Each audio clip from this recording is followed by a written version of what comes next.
రైతు సోదరులకు స్వాగతం. రెండు తెలుగు రాష్ట్రాల్లో మొక్కజొన్న రైతుకు మద్దతు ధర దక్కడం లేదు అనే విషయం మరోసారి రుజువైపోయింది. తెలంగాణలో కేంద్ర రాష్ట్ర ప్రభుత్వాలు 105 మొక్కజొన్న కొనుగోలు కేంద్రాలు ఓపెన్ చేశాయి. ఆంధ్రప్రదేశ్లో ఇంకా తెరవాల్సి ఉంది. కొద్ది రోజుల్లో ఆంధ్రప్రదేశ్లో కూడా తెరుస్తారు. సరే, మొక్కజొన్న కొనుగోలు కేంద్రాలు ఓపెన్ చేయగానే రైతుకు మద్దతు ధర దక్కుతుందా అంటే ఏం లేదు. ఎందుకంటే కేంద్ర రాష్ట్ర ప్రభుత్వాలు పెద్ద ఎత్తున కొనుగోలు చేస్తే వ్యాపారస్తులు కూడా ధర పెంచే అవకాశం ఉంది.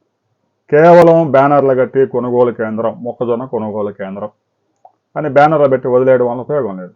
అయితే మార్కెట్లో కొద్దిగా ధరలు గతంతో పోల్చుకున్నప్పుడు కొద్దిగా ధరలు పెరిగాయి. రెండు తెలుగు రాష్ట్రాల్లో రైతులకి ఏ ప్రాంతాల్లో ఎంత ధర దక్కుతుంది, రైతులు పంపించిన సమాచారం మేరకు మనం తెలుసుకున్నాం.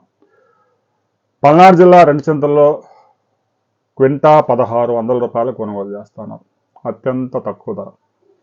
ప్రకాశం జిల్లాలో 1700, వినుకొండ ప్రాంతంలో 1700, సత్యసాయి జిల్లాలో 1750, ఇక సత్తెనపల్లిలో పల్నాడు జిల్లాలోని 1700, నంద్యాలలో 17, మార్టూరు బాపట్ల జిల్లా మార్టూరులో 1750, మదనపల్లి అన్నమయ్య జిల్లా మదనపల్లిలో 1850 రూపాయలు, తెలంగాణలోని నిర్మల్లో 2000, సిద్దిపేటలో గరిష్టంగా 2030 రూపాయలు క్వింటాకి.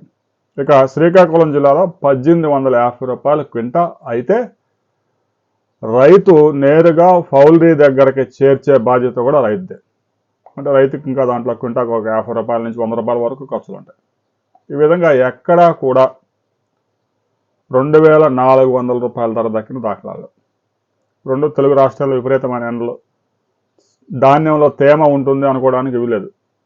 వేసవికాలంలో కూడా తీవ్రమైన వేసవికాలం, 40 డిగ్రీల పైన టెంపరేచర్స్ ఉన్నాయి.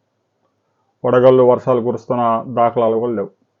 అయినా కూడా రైతుల దగ్గర నుంచి 1700, 1800, ఒక్క సిద్దిపేటలోనే 2000 రూపాయలు కొనుగోలు చేస్తున్నారు.